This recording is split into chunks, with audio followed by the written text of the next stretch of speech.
See What I See, exclusive on Spotify. Download Anchor untuk bikin podcastmu gratis.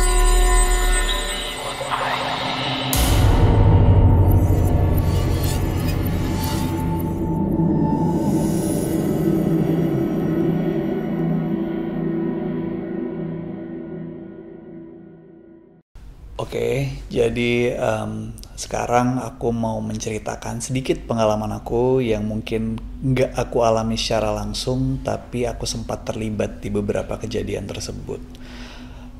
Ini menceritakan tentang pengalaman dari salah seorang kerabat aku yang cukup dekat. Terus jadi intinya dia itu dari kecil memang berbeda dibandingkan dengan teman-temannya ataupun keluarganya yang lain lah. Jadi dia bisa dibilang dia ada sixth sense. Terus ada satu makhluk yang selalu ngikutin dia dan berusaha untuk berkenalan sama dia.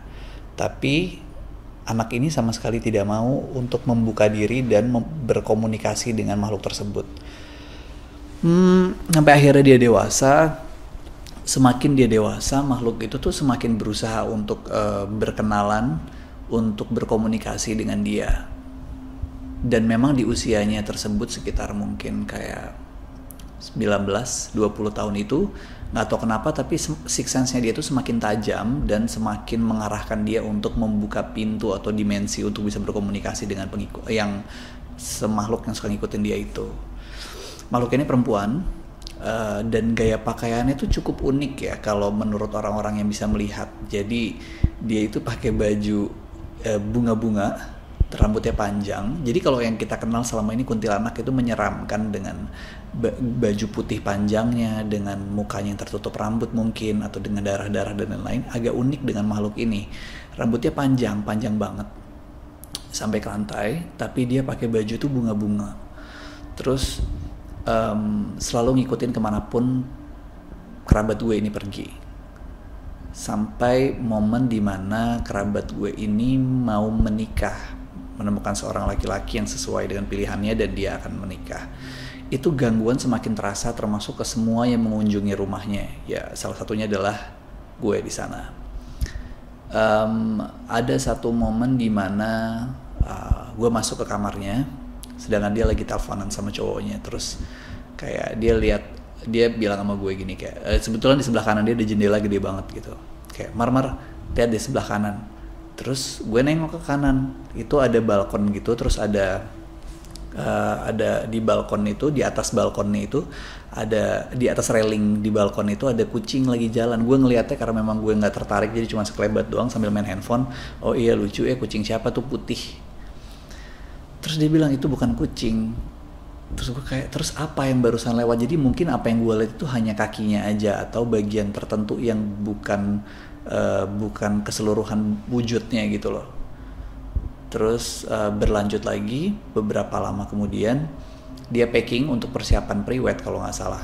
Oh nggak pada saat ya setelah dia menikah, pada saat setelah acara pernikahan dia harus ikut sama suaminya untuk keluar kota. Terus dia packing, dia lagi packing, tabnya itu ditinggal di atas kasur dalam kondisi mati, low bed.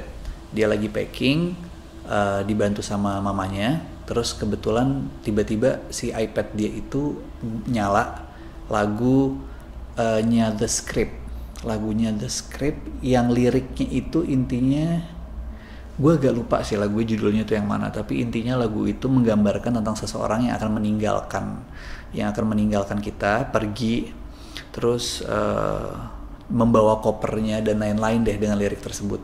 Terus dia langsung kaget banget, langsung dia matiin lagi si iPad-nya itu. Artinya si makhluk tersebut selalu berusaha untuk bisa berkomunikasi. Lanjut lagi, sebelum dia berangkat itu suaminya juga ikutan diteror. Jadi dia sempet dikunciin di kamar. KTP-nya sebelum dia berangkat, buat kalau ke bandara kan pasti butuh KTP dan lain-lain. Itu semua diumpetin, hilang, satu dompetnya hilang, tasnya hilang. Terus suaminya dikunciin di dalam kamar. Jadi dia berusaha untuk mencegah perempuan ini untuk bisa pergi dari rumahnya karena dia selalu mau mengikuti. Lanjut lagi, selain cerita itu, setelah itu dia berangkat untuk ikut pindah bersama suaminya. adalah gue main ke rumahnya. Pada saat itu gue lagi sendirian, kebetulan rumah tersebut kosong juga. Gue lagi nonton TV waktu itu di tengah rumah. Terus pandangan gue lurus ke arah TV. Dari sebelah kanan itu gue ngeliat lagi-lagi ada kucing putih mengarah ke gue.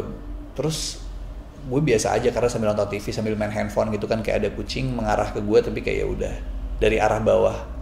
Tapi abis itu terus gue tiba-tiba kayak tersadar aja bahwa di rumah itu nggak ada kucing putih.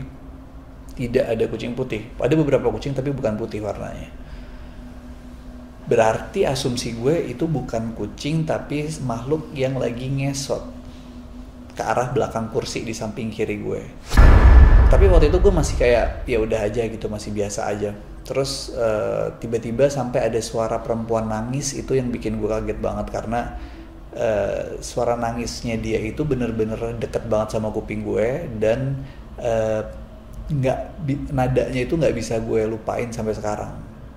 Nangisnya bener-bener nangis yang dari hati, kesakitan dalam artian kehilangan partner tuh gimana sih rasanya gitu loh. Nangisnya tuh deep banget. Terus gue langsung banting remote-nya, gue matiin TV dan gue masuk ke dalam kamar. Nah, setiap cewek ini pulang ke rumah dari luar kota bersama suami itu selalu ada kejadian-kejadian. Jadi intinya dia kayak kalau cewek ini pergi dari rumah dia sedih, dia protes, dia unjuk rasa. Kalau cewek ini pulang dia juga banyak tingkah, juga jadi apa ya, jadi caper gitu loh. Tapi di sisi lain satu keluarga dan orang-orang yang sering main ke rumah itu jadi ngerti dan jadi biasa aja sama makhluk tersebut. Jadi kita kayak memutuskan untuk berdamai dengan makhluk tersebut, tidak melakukan apapun karena memang dia juga tidak punya intensi untuk menyakiti, menakuti dan lain-lain sih. Jadi ya tinggal terbiasa atau enggak. Kalau orang luar datang mungkin ketakutan dan lain-lain. Kalau orang yang sudah terbiasa mungkin rasanya jadi biasa aja. Itu mungkin cerita sedikit dari gue tentang pengalaman horor yang mungkin langsung gue alami.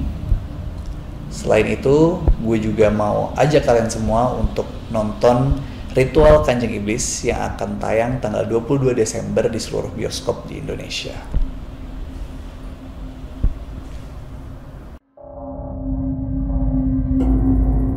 Kamu punya pengalaman horor? Kirim ceritamu ke podcast.ceritahoror@gmail.com.